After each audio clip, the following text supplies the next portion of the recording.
To kick off season 2 of the all-new, revamped, relaunched, refurbished, rebranded, and rebooted Rubin Report, there was really only one person to sit in this blue chair. My guest this week is a neuroscientist and author whose views have been described as gross and racist by Batman himself. Sam Harris, welcome back to the Rubin Report. Oh, thank you. Congratulations on the new digs. I like this. Yeah, thank you. Well, you sort of launched the whole thing because I kind of wasn't even planning on doing an interview show. Right. And we sat down, and then I thought, maybe I'm all right at that. So it led to something. Yeah, well, you're great at it. I mean, Well, thanks. We've been talking offline about why this has been so successful online, but it's just, I mean, it's the only long-form interview with a journalist who's not pretending to not have an opinion. Right. Everyone else is pretending. And Yeah. my thing is that I don't feel I have to know everything. Do you find, as someone that knows a lot of stuff, do you feel pressure to know everything and that people want you to comment on every little thing that happens? Well, it depends what the situation is. I feel pressure. So on my own podcast, I often feel pressure to know enough about the topic to be able to deal with my guest in an intelligent way. But the real pressure is to be honest early enough. I mean, just basically to have your full intellectual and ethical commitment to be not to pretend to know something you don't know. So that is just the magic bullet in every situation. If you're pretending to know things you don't know, you are always vulnerable to embarrassment. If you're and to not, I tend not to have strong opinions about things I don't know a lot about. So whenever I really am inclined to go to the mat on something, I'm pretty sure I understand what I'm arguing about. And so I can't remember the last time I had a very strong opinion about something where it turns out I was completely uninformed and completely wrong. But even then, when that happens, most people's reflex is the way to save face here is to dig in. The way to save face is to hold on more tenaciously to this opinion, which now is eroding in real time in a conversation. Right. And whereas that's to lose face twice over. I mean, there's nothing more attractive, really, except you never see this, but there is nothing more attractive than someone being intellectually honest enough to notice that they're wrong as close to the moment that the audience does as possible, and to then disavow their false certainty. Yeah, I remember not too long ago, maybe 3 or 4 months ago, you actually tweeted something apologizing to Glenn Greenwald. And he is, at least in my humble estimation, said really terrible things about you and really manipulated your words and retweeted things that are not what you really believe. But I think you very clearly did it. And then you followed up with something to that effect, that it didn't bother you. That I guess, was it something that he said that you misquoted or something like that? Yeah, well, it turns out. So don't be too quick to apologize to Glenn Greenwald, as it turns out. Well, then I know he's done it again since with you, but at that moment. But the thing that I was apologizing for, it turns out, so someone had forwarded an article that was fairly disparaging of his journalism, like he had formed some alliance with someone who turned out to be fighting for ISIS. This is a person who had been on the no-fly list, and Glenn Greenwald, in multiple tweets and in articles on The Intercept, had defended him. What an abomination! Oh, right. Now I remember. And then some conservative website had reviewed all of this journalistically and said, look what happens when you defend a guy like this, because now this guy turns up in Turkey and he's under arrest. He's an ISIS sympathizer. And many people had sent this to me, and I just read the article. It seemed like it made sense, and I forwarded it, as one does when one is fighting back against people like Glenn Greenwald. Yeah. But then Glenn defended himself on The Intercept. He said that this is wrong in all these ways. And so I mean, again, this is also a bandwidth problem. If you don't have time to fact check everything, it's how would you fact check everything? So when Glenn offered some defense of his journalism there, I said, all right, maybe I don't know what happened. And so I deleted. I actually asked the advice of the Twitterati. How do you clean up this mess? If you forward something, do you just delete it, or do you link to it and apologize? And I forget what the consensus was, but anyway, I apologized publicly to him on Twitter for forwarding it.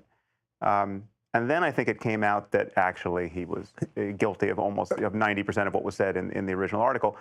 But everyone moves on there. But I'm very scrupulous about not misrepresenting the views of my enemies. And I use the word enemy now really unselfconsciously. It's a strange word to use.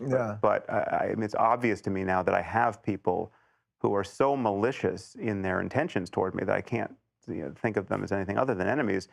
And but whenever I have made the mistake of saying something that was, however inadvertently, misleading about what their positions are, I've done my best to correct it. Right, and that goes to what you say all the time about intentions matter, and that's why, for me, I don't mind being wrong, and I actually like being corrected. And I've had a running joke for 3 years with Cara Santa Maria, who I think you know, where every time I would screw up something scientific on the show, I'd bring her on a couple of weeks later, and then she would correct me, and I'd say, well, look, I'm not a scientist. I know the most that I can, and here's someone that's going to lay it out. And that never struck me as that brilliant, what I was doing. I thought I was just being honest. So I think that's sort of a good segue to, let's just go back to what we did when we did that sit down, because my intention with that, as I told you right up top, was let's just clean up some of this mess. Some of the thing, you want a nuclear first strike on the Muslim world and the profiling all Muslims and all this stuff. And we chopped it into little YouTube clips. And I thought we did everything that could possibly be done to help clean up this conversation, and that when people would misquote you or whatever it was, that it would be an easy, digestible form and all that. Within 2 days of doing that, it all happened again. One of your quotes, do you remember the Seinfeld quote and then what happened? So we don't have to get into the nitty-gritty of it in terms of, because like Reza retweeted it saying that you said people who look like Jerry Seinfeld, but that's not what you said. You said Jerry Seinfeld, the comedian, shouldn't be profiled because he's probably not a jihadist and it's a waste of resources and all that stuff. So I don't want to get into the minutia, but what do you do with that? Like I feel like we're at a very odd place in discourse in America, where truth is completely subjective now, and people don't care no matter how many times you expose these people. Yeah, well, there is, I think that's what's happened. There's a tribalism to all of these arguments, and the side you're on, for the most part, is not,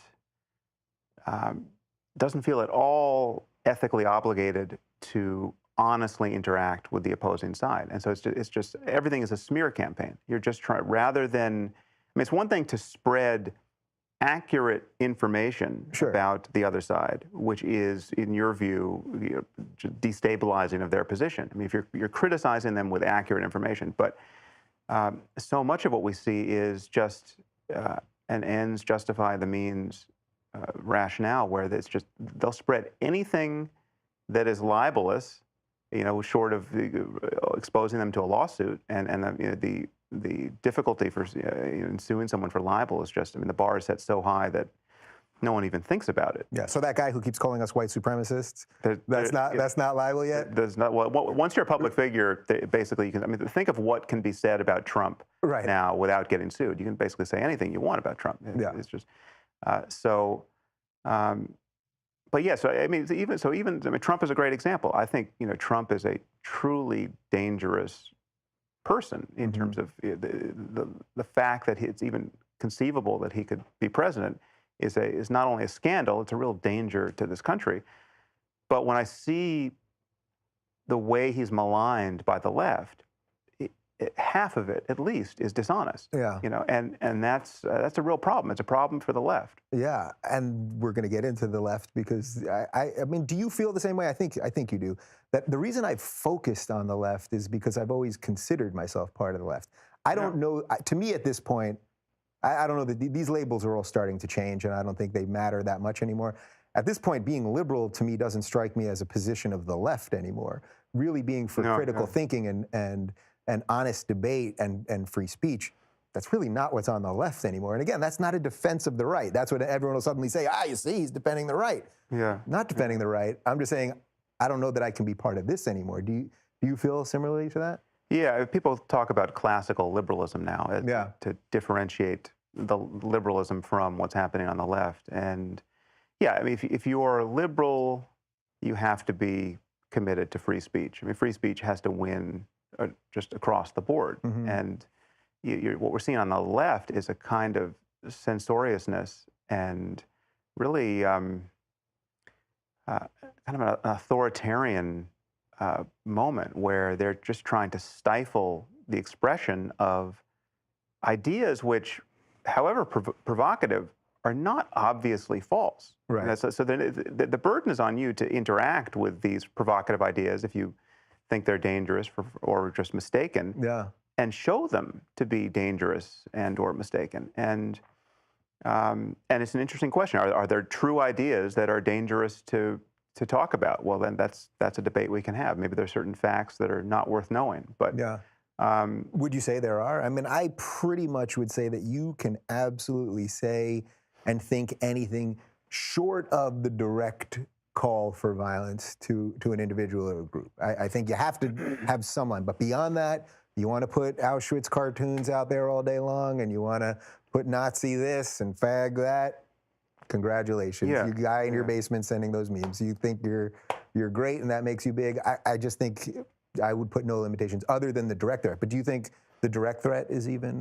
Well, no, I think there should be no limitations on that kind of speech because, so like the Holocaust denial laws in Europe, I think are absurd and counterproductive. But no, I wasn't. I was thinking of actual knowledge that one could have or seek that is just not worth having. I mean, whether it's putting the formula to weaponize smallpox online, right? So like we know how to do this, and why should we advertise our knowledge, and why should we even seek this knowledge on some level? Mm-hmm. Or certain kinds of research where it's like, do you actually want to put money into looking for intelligence differences among races and different populations? Like, what's the point? Mm-hmm. Do we actually want to quantify the average intelligence of Japanese people versus Korean people? What good is going to come of that? Yeah, right.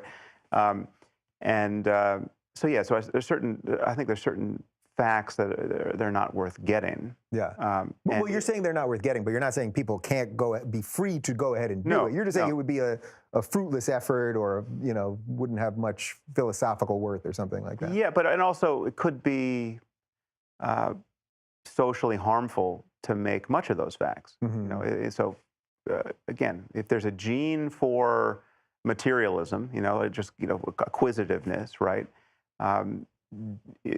And some scientist says, listen, what I want to spend $1 million on is to figure out if Jews have this gene more than the Goyim, right? Well, skip me if it exists. But is there a gene for Jewish, hoarding, right? Yeah. Like, is that the scientific paper you want to try to write? Right. You would have to question the social motives of somebody who would do that. And obviously there's, analogous things you would do in the Black community or in any other community. Yeah. And so I think it would be very easy to stigmatize that research, and there's maybe a reason to avoid it because there's nothing you're going to do with the information that is at all socially positive. Mm-hmm. But that doesn't mean it's not a possible thesis, right? And so if someone said, listen, I've genotyped 400,000 Jewish people, and it turns out we have this gene for acquisitiveness, and it's shown it's kind of upregulated among hoarders and people who become very wealthy but won't spend any of their money. They're like famous misers. We've done all this, and it turns out Ashkenazi Jews have this much more than other people. Let's talk about it. That person's career would be destroyed for his bigotry, but that would be.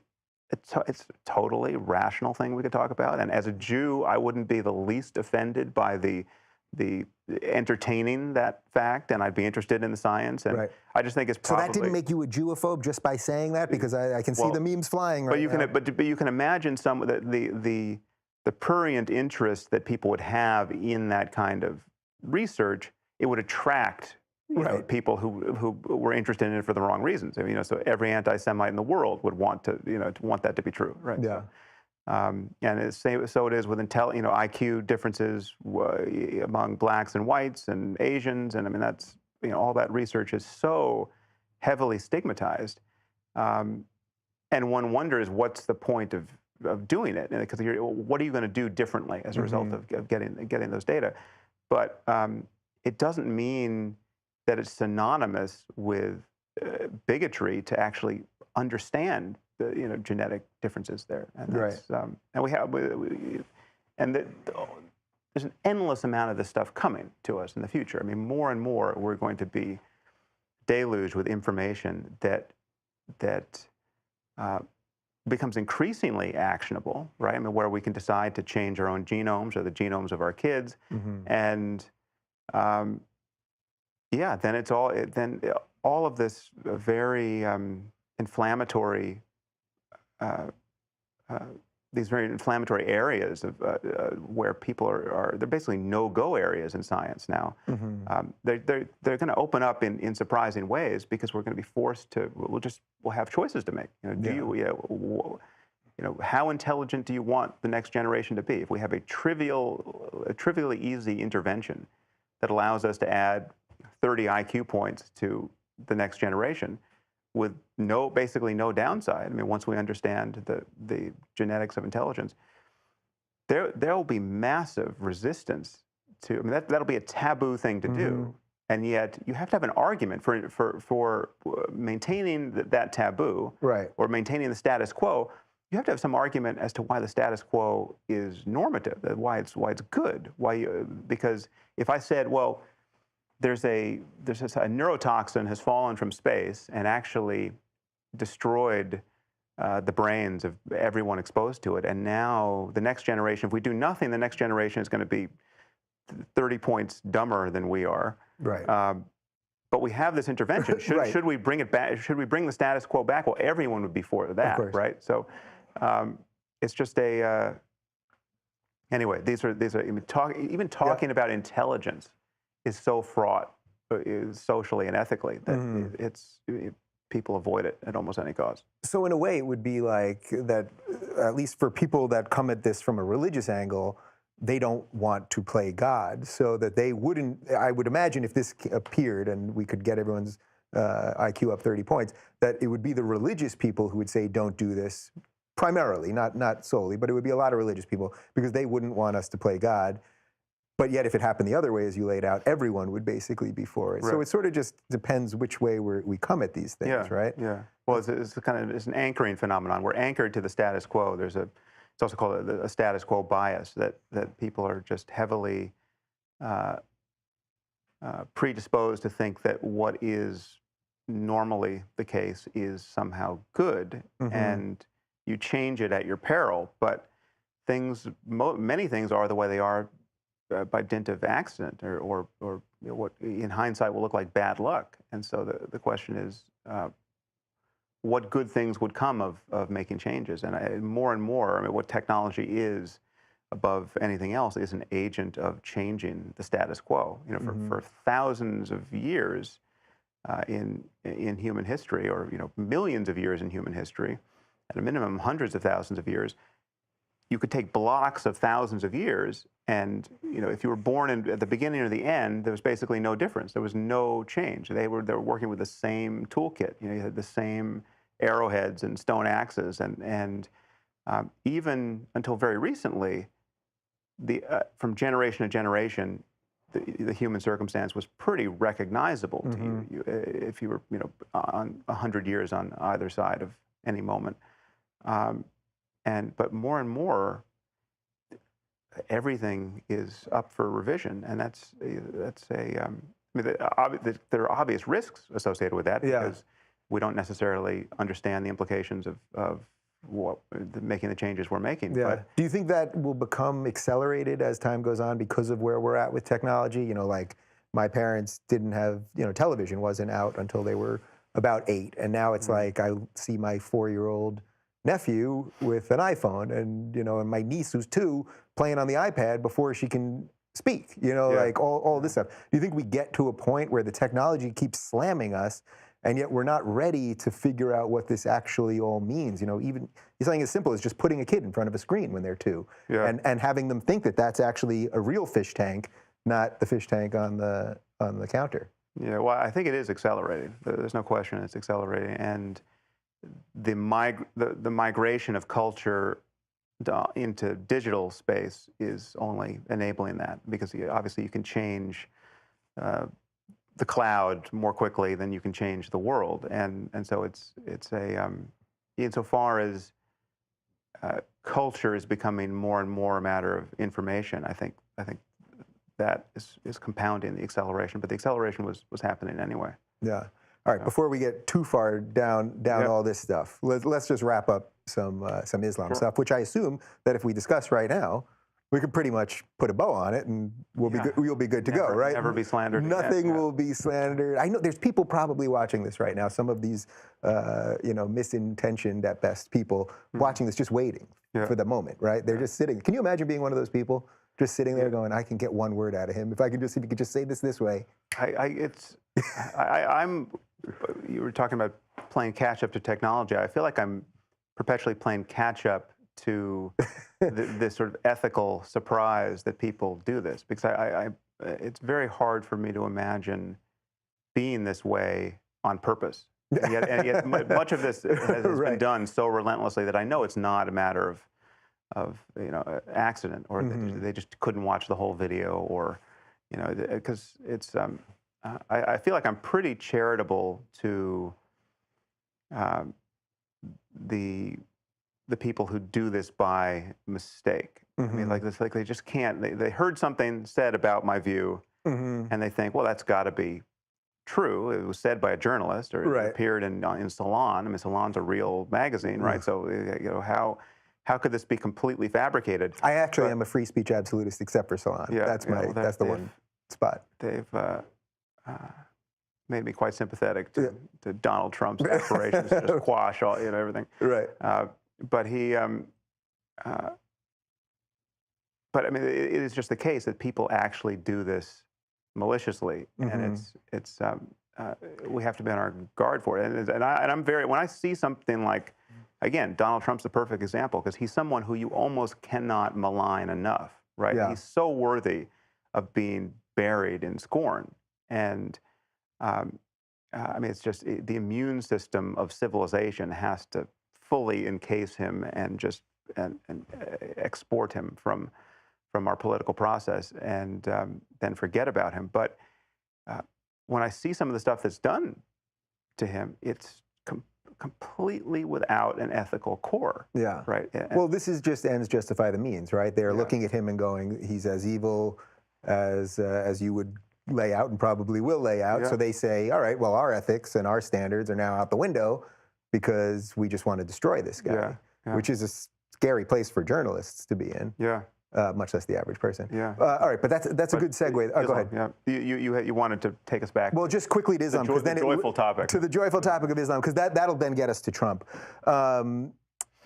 It's hit me that since I've sort of been in this conversation, and again, I wasn't really in it that much until we launched that show on Aura back in September, that the biggest issue here, forgetting the people with bad intentions, but the biggest for the majority of people that are trying to get some truth out of this, people simply cannot separate the religion from the political ambitions of Islam. Now, I know you've laid this out a lot, and you talked about the Pew polls and what Islamism is versus jihadism and the nominal Muslim and all that.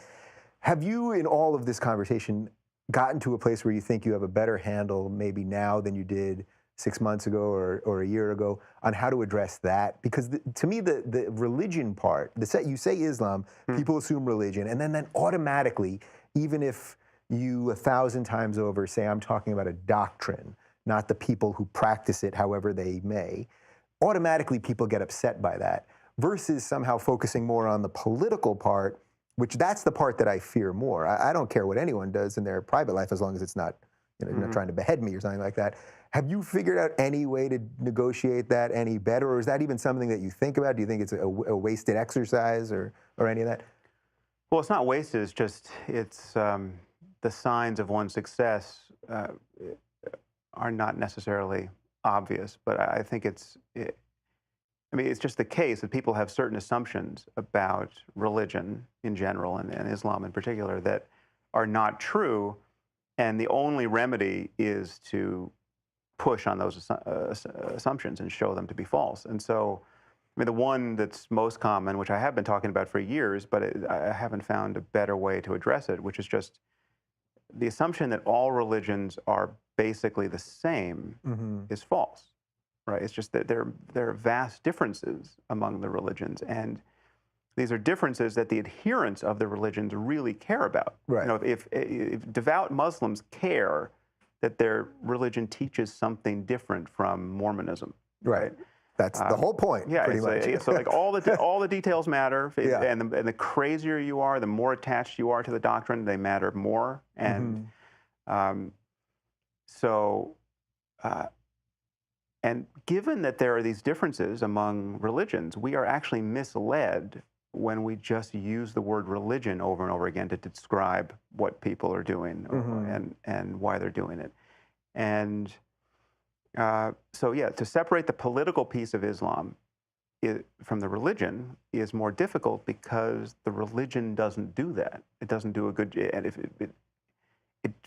well, intentionally, right? For the most part, it doesn't do it at all. You know, reformers are trying to do this, right? Someone like Majid Nawaz, who you've had on the show, is trying to do this. But it is, there really is a dogma within the faith which says this can't be done and shouldn't be done. This is Islam is a total system for living your life, and it includes the politics, and it includes the laws that govern, you know, how you treat homosexuals and infidels and women and all of that. And so it is a modernizing reformist project to dissect out the quote religious, spiritual, otherworldly stuff and the ethics, say, from any kind of political commitment to making sure your society conforms to Islam, and so which is the Islamist project. And so, yeah, so I think it's useful. So someone like Majid, who talks about Islam on the one hand and Islamism on the other, I think that's very useful, and I've adopted that, you know, under his, you know, on the basis of his argument. And but the thing we can't lose sight of is just what a steep hill that is to climb in view of most Muslims, because I mean the most dispiriting thing I've encountered since my collaboration with Majid, and we as probably most of your viewers know, we wrote this book together. We were initially adversaries in a way, and I reached out to him and decided to just see if we could do a kind of a blog exchange, and it became so fruitful. We did this book together, and Majid, as you know, is just impeccable and as reasonable and ethical and wise as anyone you're going to find on this topic. I mean, he's just like, you couldn't invent a better spokesman for a rational, secular, reformist Muslim project, right? Like just he's basically perfect, and yet to see the degree to which he has been hated by the so-called moderate Muslim community and disavowed, and his collaboration with me viewed as just a total deal. I mean, this is the amazing thing, is he's actually said at one point in our collaboration, he said, you know, my talking to you, a well-known atheist and critic of Islam, is far more controversial than my talking to a jihadist. Like literally, he could have done a book with Abu Bakr al-Baghdadi, you know, the head of ISIS. Yeah. Like, let's get this straight. There's the reformist project, and then there's the, you know, true jihad project. Let's talk about it, right? You know, that would be an interesting book, but that would be less controversial among so-called moderate Muslims than his talking to a well-known atheist. That's, you know, that is like just an X-ray view of virtually everything that's wrong with the Muslim community at this moment. And the burden is upon Muslims to talk honestly about this. Right, but they're not helped by the people that should be helping them on the left, as we know. And then someone like Majid who I agree with everything you've just said. I mean, I have incredible empathy and sympathy and admiration for him. So he gets hate from, sort of the mainstream Muslim community because they don't want him talking about this stuff. Then he gets treated horribly by the left when they'll call him a lapdog and all the other horrible things they've said about him. And then his only way to talk about it is he has to either talk to you, who have become a lightning rod for, I think, all the wrong reasons, or he has to go on Fox or something. And then they're like, see, he's a right winger. So it all becomes like this crazy mess where actually the left is enabling people, they're pushing people like Majid right. I'm not saying any of his positions are right, but the only outlets that he can let himself be heard on end up being something like Fox. And that's crazy. And I get messages all the time. My mom is Majid's biggest fan. Every time she sees him on TV, she calls me. She's like, that guy, like, where are more of him? Like, she loves everything he says, and yet it can pretty much only be heard on Fox, at least here in America. I guess he goes on CNN. Yeah, he's on CNN, and I've been with him on, I think, MSNBC and CNN. But there's a, I mean, it frankly is terrifying how morally blind the left and the quote moderate Muslim community is to just how much obvious wisdom and risk he's incurring. I mean, he's taking massive risks to try to find daylight, in this morass. And there really is only one path to that daylight, which is to talk honestly about why there's so much mayhem in the Muslim world, mostly in the Muslim world. I mean, but much of it obviously is being exported to the non-Muslim world, and that's what non-Muslims tend to worry about. But people like myself and Majid and Ayaan Hirsi Ali, anyone who's been talking about this for years, we always admit that the people who are suffering most under Islamism and jihadism are Muslims. Right? I mean, I don't actually know the current numbers, but the vast majority of people killed by jihadist terrorism are Muslims. Right? So liberals above anyone should be concerned about coming to the aid of these people who are being reliably immiserated by the chaos in the Muslim world. And then when you see how this chaos gets exported to like the migrant crisis in Europe now, and the way those tensions are empowering the far right and actually breaking Europe. How much of Brexit is due to the migrant crisis? I don't know, but certainly some. I think a huge amount of it, yeah. And so you look at this, just the knock-on effects of all of this, and again, the way in which it reliably empowers people like Trump and worse, and liberals and moderate Muslims want to attack Majid and me when this conversation starts happening, right? I mean, they have endless energy to attack the people who are just worrying out loud about where this is all headed, where it's obviously headed, where it's been obvious for decades. So it's... Well, I see these clowns, and I'm always like, if you guys could spend 15% of the anger and the blame that you lay at the hands of Sam every time someone else, another jihadist, kills somebody, just give them 15% of the anger you're directing to this guy or to Majid or to Douglas or a few of these other people. That would just be a little something. So I don't want to focus on this too much. And I know when I emailed you before this, you said let's talk about anything. So that's what I intend to do. But how much, just purely on the personal level for you, on the most personal level, how exhausted are you by this topic? I read, we'll get to waking up in a little bit. There's really nothing about Islam or jihadism. I mean, I know that I know you well enough to know that your real sort of quest in life are the things in that book, to find that space as a human and be present and decent and all of those things. And yet you've been not only caught up in something that's so psychotic for so many reasons, but you've become the poster boy for it. Right. Just on the most personal level, how is that for your spirit or whatever you want to call it? Yeah, well, it is toxic. There's no question about it. I mean, having to respond or having to think about whether or not to respond to a publicly prominent attack on oneself, which is totally false, right? And in many cases, doesn't even admit of a response that will it be at all helpful? You know, so it's the wrestle with pigs principle, which is in fact true. You know, so I mean, how many times do you want to say publicly, in whatever way you can, that you're not a racist, right? When someone is just, next week say, well, no, actually, you're a racist. So it is toxic to do that. And you just, at a certain point, you just have to hope that the people who are paying attention, who actually care, are going to notice. They're going to be able to follow the plot. But there's been the campaign against me in particular. I mean, there's a few other people like this. I mean, Ayaan Hirsi Aliyah certainly gets it worse. But the campaign against people, the prominent critics of Islam, is so well subscribed and so just shorn of any kind of intellectual or ethical conscience. You know, I mean, so it's like you suddenly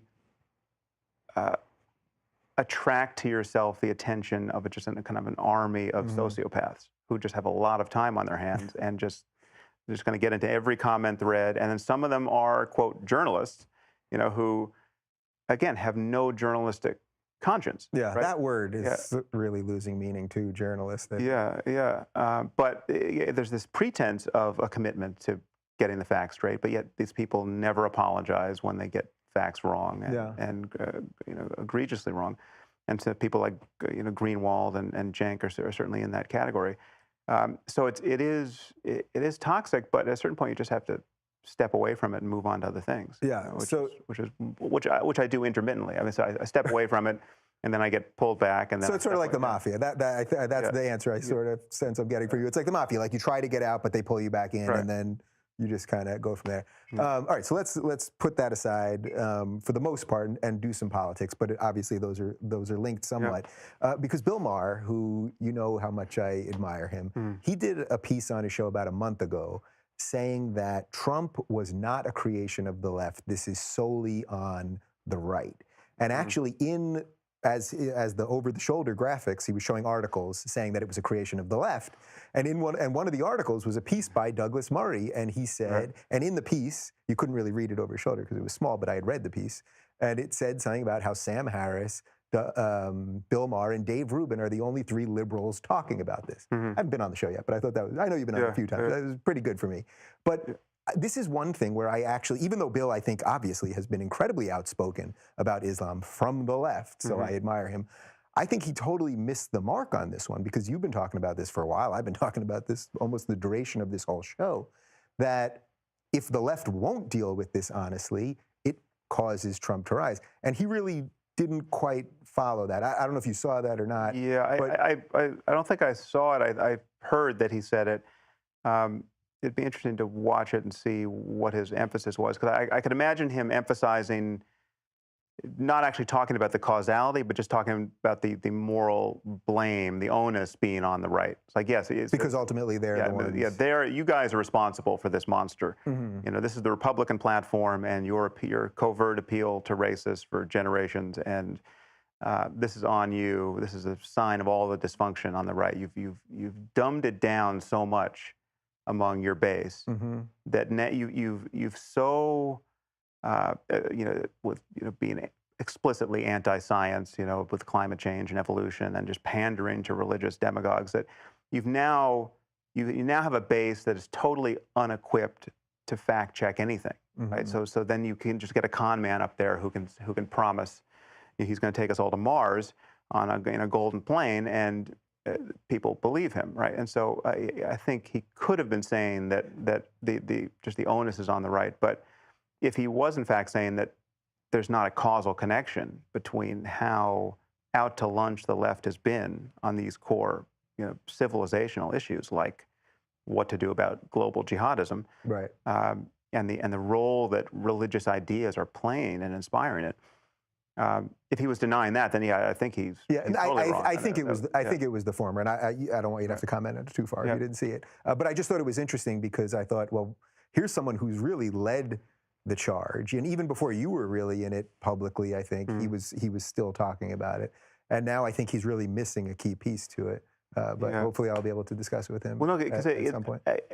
I can feel it in myself. I mean, the reason why in the laboratory of my own mind, I can see this working. So if I didn't know enough about how wrong Trump was on issues of policy, I mean, insofar as he has any beliefs about policy, right.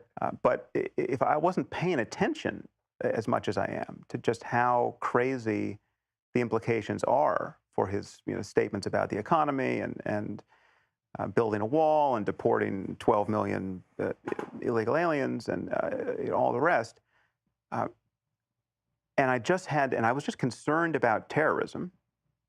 And then I saw Clinton and Obama not making any sense in the aftermath of something like Orlando. Yeah, right? Can't say jihadism. Never mentioning Islam. Yeah.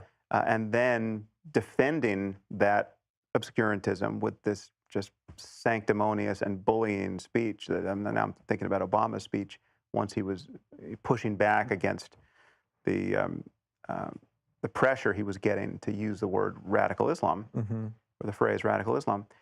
If I just had that to go on, well, then I could see how you would vote for Trump, right? You got a guy who's at least naming the problem, right? And if I didn't see what was wrong with let's keep all Muslims out of the country, right? I don't see how impractical and needlessly inflammatory that policy prescription is, and I just see, hordes of people streaming into Europe unvetted, and I see Britain breaking off, partially in response, and I don't see any liberal politician who will even admit that Europe has a problem. Right? There's, women are being raped and groped in Copenhagen, and the stories are being buried, and it's. But all civilization is equal, Sam. Yeah, but it's like the immolation of a civilization, right? Right. And yet we have it's taboo to talk about it, so. You can see the appeal of someone like Trump, saying like you see what's happening in Belgium and Germany, that's not going to happen here, right? That appeal. Hillary Clinton has to be able to say that, right? She has to be able to acknowledge that what's going on in Europe is not perfect, right? That Belgium has a problem, right? And it's a problem of having now millions of people in their society, however they got there, who actually don't have an interest in sharing the values of the society, the liberal values of the society. Now, no one on earth should be more concerned about this than liberals. And actually liberal Muslims who want to embrace liberal values. Right. Those are the people who should be all over this problem. Right. So this is like we're so tolerant that we're tolerant of intolerance, and thus we will let people who would gladly kill us into the house. Yeah. And there's at the margins there's some room for that, as what we said about free speech in the beginning. I think you should criminalize certain kinds of Islamist or jihadist speech? No, I don't. I think you should, someone like Anjem Choudhury, the Islamist buffoon of the UK. I think he should be able to say whatever he wants, right? And we should be able to criticize the stupidity and divisiveness of his views. So blasphemy laws of any kind are not appropriate. I mean, that's not how you fight this. But so there is a kind of, our open societies have to be somewhat tolerant with just excruciatingly bad ideas, which target the openness of the society itself and cynically exploit it. And I'm gonna, it's like the KKK showing up in the middle of a black neighborhood, knowing they're going to be protected by the cops. Right. And then just talking about, saying all these things that would put them at just intolerable risk, but for the fact that the cops are protecting them. So I think we more or less have that right in our society. So, but it's a real problem that I think given a sufficiently large terrorist attack closer to the election, unless Hillary Clinton can actually make sense on this issue and not just be a pure obscurantist, I think it's conceivable that Trump still could get in. I mean, Yeah, it's giving ISIS a vote in the election. I think so too, and I don't think she's going to do it, short of something truly horrific that then creates such a populist thing, even on the left. Right. I don't think she's going to get there, and I sense that you're sort of somewhat begrudgingly supporting her, sort of that we just don't have anyone better, kind of. I mean, I think my thing with Trump is that I get, and I went with Milo Yiannopoulos to UCLA, and it was in effect it was a Trump rally because all the Trump people love Milo, and we just did a talk like we do this. And all these kids were coming up to me after, smart UCLA kids of every walk of life, and gay, straight, Asian, whatever, black, anything it was. And they were all coming up to me after and saying, you know, I'm liberal, but I'm supporting Trump because of the free speech thing. Yeah. And I tried to explain to them that if you think this is the guy who's ultimately going to save free speech, that's kind of nuts because he's always threatening to sue reporters and all this other stuff. But the sense that I got from them, and again, these are young, bright college kids, was that they don't care about any of the issues right now. They've grown up in a time where they think government is so broken and that all of them lie. Trump happens to be lying a little more brazenly or a little more the way a regular person would lie as opposed to the way Hillary would lie by tactically knowing each word, you know, and Trump just does it in a more common man way, that they feel this cultural thing about free speech and being able to say what you want and openly talk about Islamism or immigration or whatever it may be. They're voting on that. And these were liberals coming up to me. And that's where the first time that I thought, now I at least understand this. And I have a lot of my audience feels that way. And but it's a shitty way to have to vote, I think.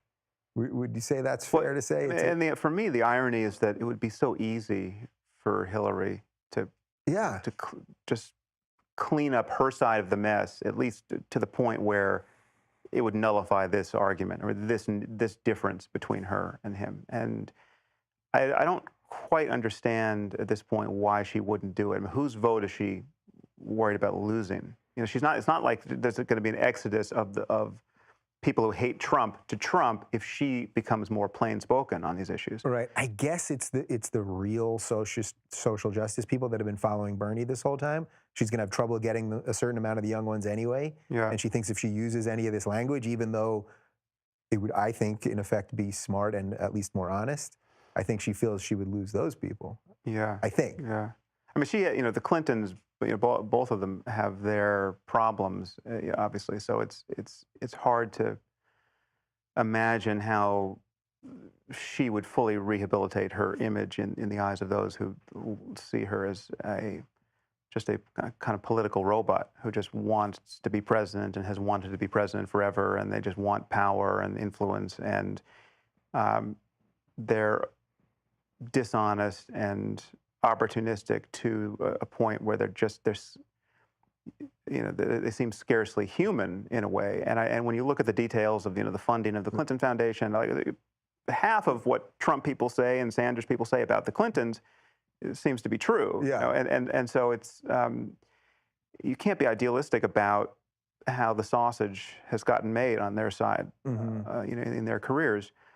But on the issues that I care about, I mean, the reason why I can support her without much fear is that I think 90% of the time, even if the way she got there is not ideal, even if she's been influenced by banks and whoever else that you may be worried have too much influence on the political process, 90% of the time I think the policies she would want to enact are policies that I would support. Right? So, and even on the kind of clash of civilizations front, I think she understands that we're not fighting the Amish, and we're not fighting Scientologists, and we're not fighting the Mormons. And when we talk about terrorism generically, we're not really sort of thinking about the IRA also, right? We Right. know we have a global jihadist insurgency that is coming from one religion and one region of the world, although it's now spread all over the world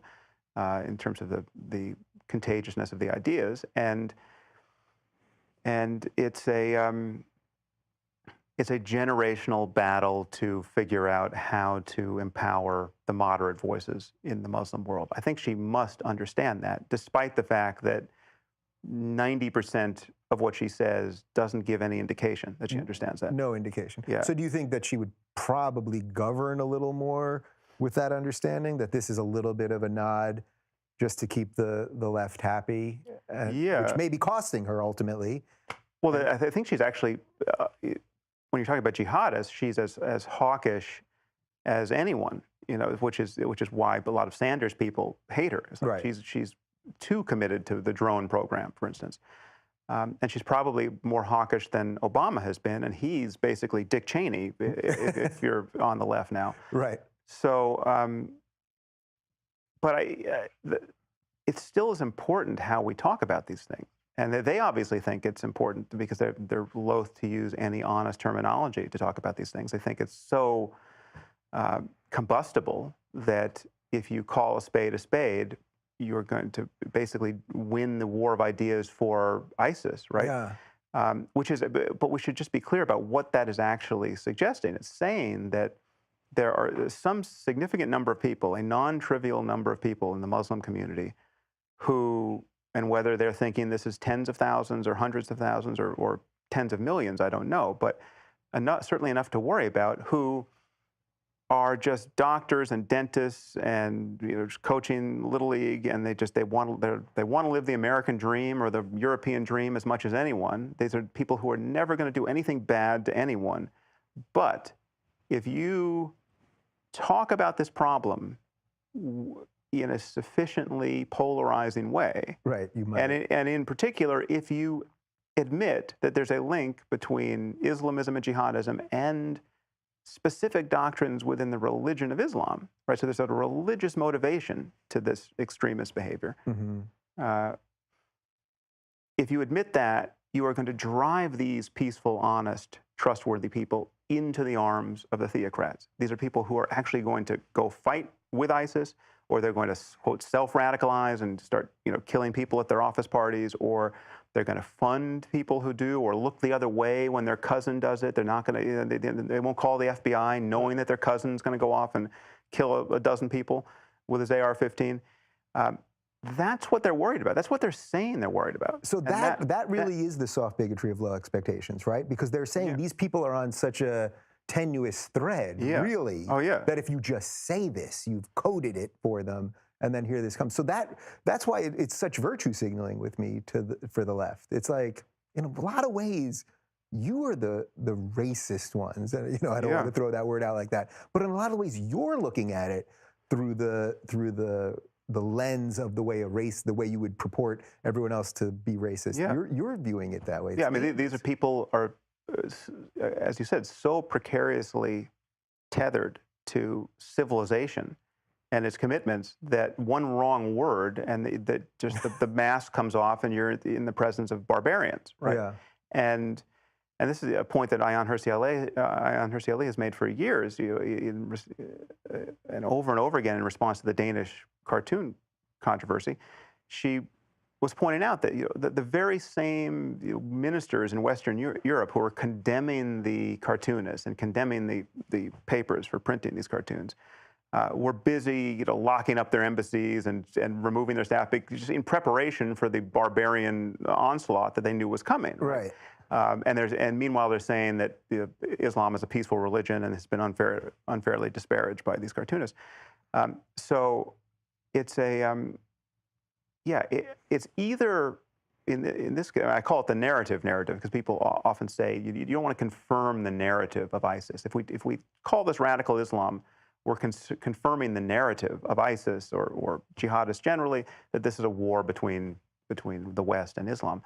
But the narrative is either the most uncharitable and paranoid thing ever said about a community, right, or it's true. Now, if it's the former, we should stop doing it. It's an awful thing to assume that your Muslim OBGYN is this close to just going berserk or supporting those who are going. I mean, just imagine what it would take for you to suddenly support an organization like ISIS that is not by virtue of collateral damage, not by accident, but is intentionally cutting the heads off of journalists and aid workers and burning them alive in cages and, I mean, crucifying children. I mean, this is what they're doing, again, not because of some failure of their technology, right? Or like they had bad information and they accidentally bombed Médecins Sans Frontières or something, as we did in Afghanistan. Yeah. No, this is,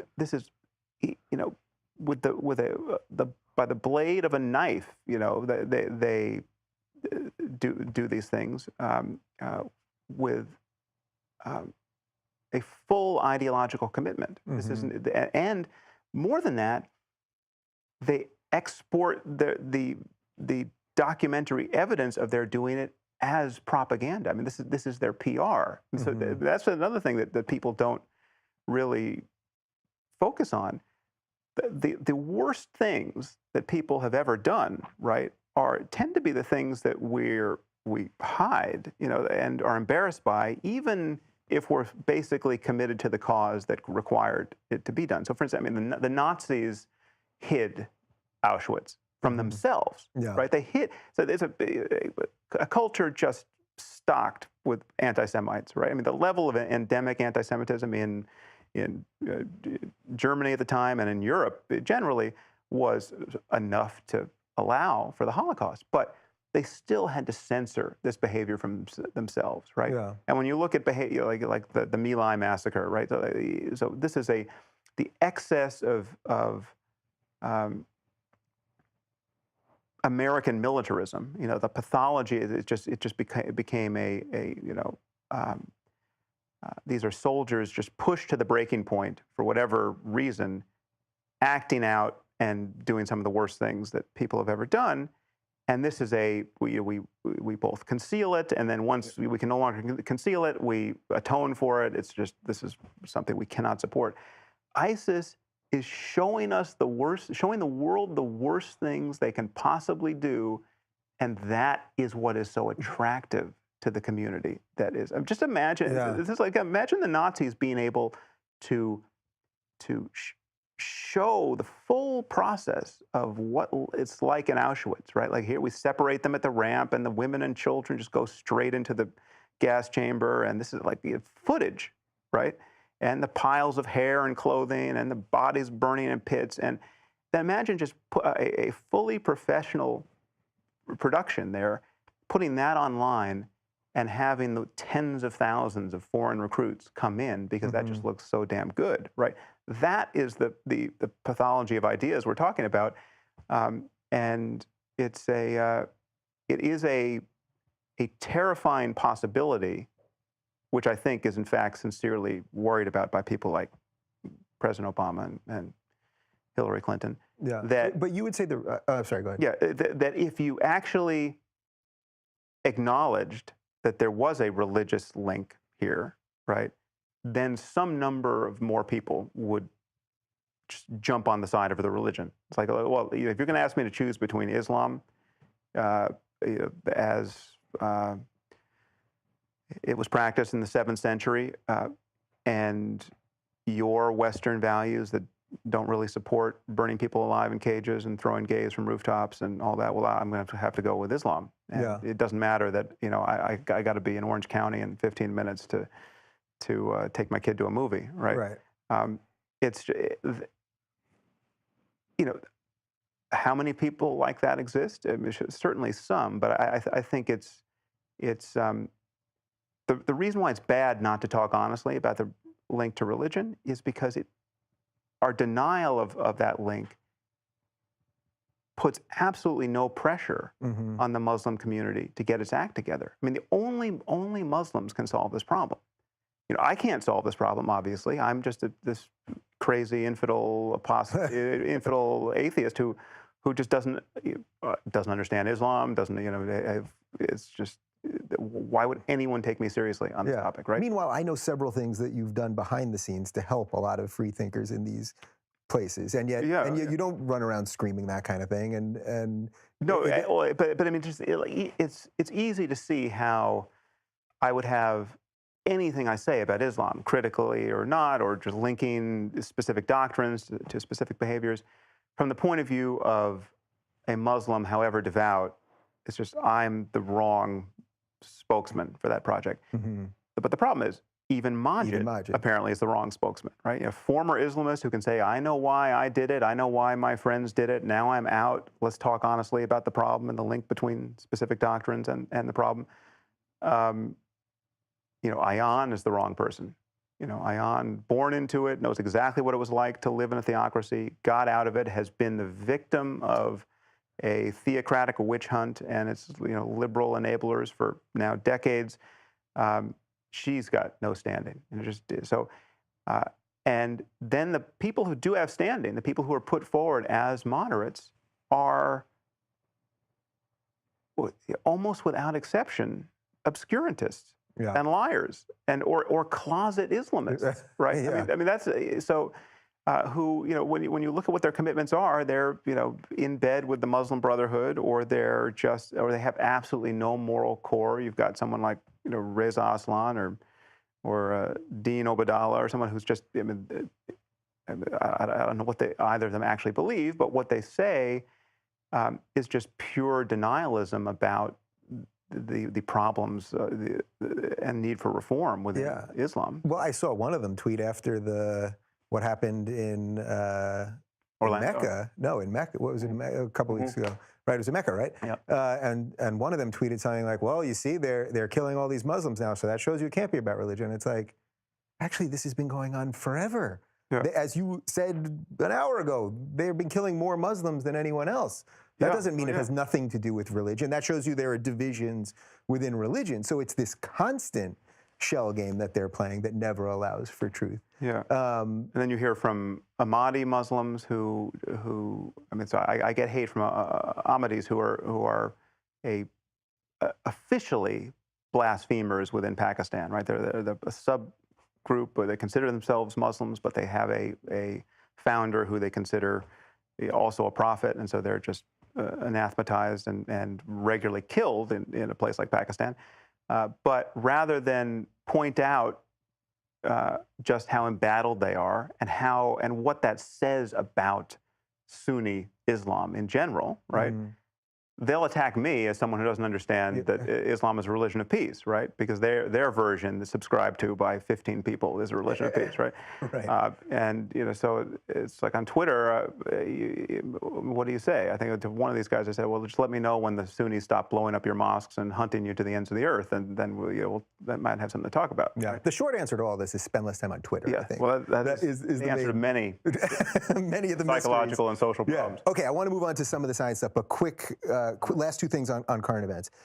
Just related to Hillary and this whole email thing. We don't have to get into the specifics of that, but just from the pure moral perspective, basically the Attorney General said she didn't maliciously do anything, but in effect he was saying she's sort of an idiot and doesn't really understand how any of this stuff works and did things. That's sort of the most generous way to present it, I think, because there's a lot of evidence that she did kind of know about some of this stuff and whatever. So without the specifics of that, what do you think about the morality of doing something, of not being held account for, let's say she didn't do it maliciously. Right.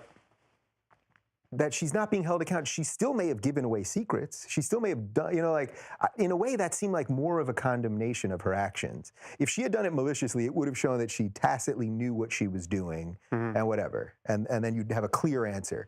The answer that they gave was she didn't really know what she was doing and she still did it. That, in a weird way, seems more dangerous to me. Do you think that's fair to say?